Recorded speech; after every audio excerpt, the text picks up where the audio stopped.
Baik, selanjutnya setelah kita tahu tadi apa itu faktor tusukan, ternyata faktor tusukan itu adalah lubang tusukan yang digunakan untuk pengawatan kayu ternyata ya. Sekarang kita masuk ke faktor koneksi dari modulus elastisitas penampang minimum. Gitu.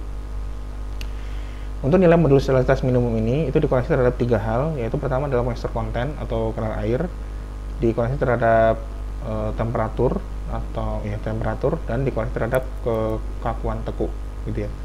Untuk yang kadar air itu nilainya berapa? Coba kita lihat. Kadar air itu yang ini. Moisture content, sebentar. Moisture content. Nah, yang ini. Untuk kadar air itu nilainya 0,9 gitu ya.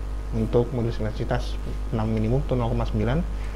Sedangkan untuk temperatur nilai E itu 0,9 juga gitu. Itu untuk CM dan CT. Sedangkan untuk yang faktor koreksi tekuk itu syaratnya ini, kalau dimensi batangnya 5x10 atau yang lebih kecil, kemudian mengalami gabungan lentur dan tekan aksial gitu. Kemudian diberi penutup berupa kayu lapis setebal hampir 1 cm, dipaku ke dalam muka sempitnya. Maka faktor tekuknya dihitung dengan cara ini gitu. Secara visual seperti ini, ketika ada sebuah batang, ada dipasang kayu lapis setebal 1 cm, dan batang ini ukurannya 5x10 atau yang lebih kecil. Nah, karena cording kita ukurannya pasti 5x10, tapi cording kita tidak mengalami gabungan lentur dan tekan, dan juga tidak mengalami penutup berupa kayu lapis, tapi cording kita ditutup dengan sistem usuk gitu ya. Sehingga nanti kita menggunakan nilai CT-nya untuk faktor kekakuan tekuk itu 1,0 gitu. Nah, selanjutnya kita masuk ke faktor yang paling berpengaruh terhadap hasil perhitungan kuat lentur, yaitu faktor stabilitas balok gitu ya. Faktor stabilitas balok ini bernilai 1,0, artinya tidak ada pengaruh sama sekali jika dan hanya jika yang 3 ini gitu. Yang pertama, kalau lebarnya tinggi penampang kurang dari lebarnya, atau baloknya dipakai dalam sisi tidurnya seperti ini. Nah, ketika kondisi ini terjadi, maka bisa dipastikan balok ini hanya akan melendut ke arah bawah saja. Ke arah bawah saja, tidak akan mungkin tertekuk ke arah samping gitu ya, karena kekakuan ke arah sampingnya sangat lebih besar daripada yang ke arah bawah. Lalu kemudian jika memenuhi persyaratan 441, maka juga 1,0 gitu. Nanti kita lihat. Nah, bila komponen struktur lentur ditumpu di seluruh panjangnya untuk mencegah peranan lateral, dan ujung dari tumpuan si balok itu ada lateral support, ada pengaku lateral yang untuk mencegah rotasi, maka CL juga 1. Apa itu? Coba kita lihat. Nah, ini ketika ada 2 buah batang lentur yang di sisi tekan itu adalah sisi atas, misalkan kalau ini lenturnya ke arah bawah ya, maka kita tahu atas tekan, bawah tarik ya. Nah, sisi atasnya itu ada pengaku lateral secara sepanjang di seluruh panjangnya, artinya dia dikaku dengan papan, bukan batang. Karena kalau batang tidak di seluruh panjangnya, tapi setempat-setempat dengan jarak tertentu gitu ya. Sehingga tafsir saya untuk ditumpu di seluruh panjangnya adalah bentuk pengakuan itu berupa papan. Kemudian untuk ujung-ujung tumpuan dari balok itu ada pengaku berupa ini. Nah, pengakunya itu harus setinggi dengan balok lenturnya. Kenapa? Kalau pengakunya ini cuma separuh dari tinggi badannya, maka dia masih bisa kepuntir ke arah kanan maupun ke arah kiri.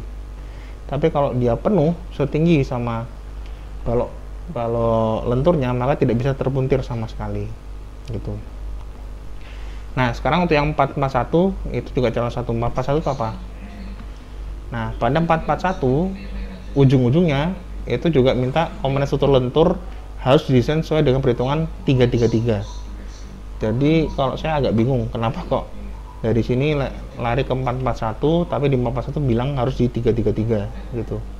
Maka saran saya sih untuk mempermudah, maka saya kembali ke yang 333 ini, yang ini saja jadi acuan kita itu ya. Jadi 1,0 pertama kalau baloknya dalam kondisi tidur, kedua kalau baloknya dengan pengaku menerus dan ada pengaku torsi di ujung-ujung tumpuan.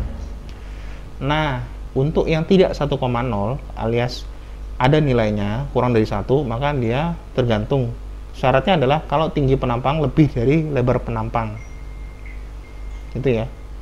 Kalau tinggi penampang lebih dari lebar penampang, maka faktor stabilitasnya kurang dari 1. Artinya ada potensi dia tertekuk gitu. Maka, nah sebentar coba kita baca. Nah ini aja. Maka tumpuan lateral harus diberikan di titik-titik tumpu. Nah ini bahasanya cukup sulit. Maka lateral support atau lateral bracing harus diberikan di titik-titik tumpu dari balok. Artinya di bagian tumpuan, ujung-ujung dari balok, bukan tumpuan juga, bukan ujung-ujung sih, bagian tumpuan atau biring dari balok itu harus diberi pengaku lateral untuk mencegah rotasi dan atau peralihan lateral atau tekuk ke arah lateral. Nah, apabila tumpuan lateral tersebut diberikan hanya pada titik tumpu, jadi hanya di ujung-ujung saja, pada tumpuan saja, tetapi tidak diberikan tumpuan tambahan di sepanjang kompresor tersebut, maka panjang tak tertumpu atau panjang tidak terbracing, LU adalah jarak antar tumpuan ujung. Ya iyalah. Ya kayak gini toh. Nah, gini. Nah, jadi ini ya. LU adalah jarak antar titik tumpu ujung atau panjang cantilever itu kayak gini bentuknya. Jadi kalau misalnya sebuah boarding tanpa ada usuk sama sekali dan boarding itu ada cantilevernya, itu overhangnya, maka panjang tak terbrace, tidak di bracing, itu adalah jarak antar tumpuan atau panjang cantilever gitu. Nah, sebaliknya apabila satu komponen terlentur diberi tumpuan lateral untuk mencegah rotasi dan atau peralihan lateral di titik-titik antara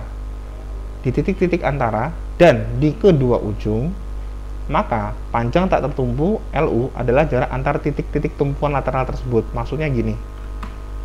Nah, jadi kalau misalnya ada boarding diperkaku dengan usuk, ini pengaku lateralnya, maka LU-nya itu jarak antar usuknya, gitu, jarak antar pengakunya. Gitu. Itulah panjang unbraced gitu. Nah, sampai di sini kenapa?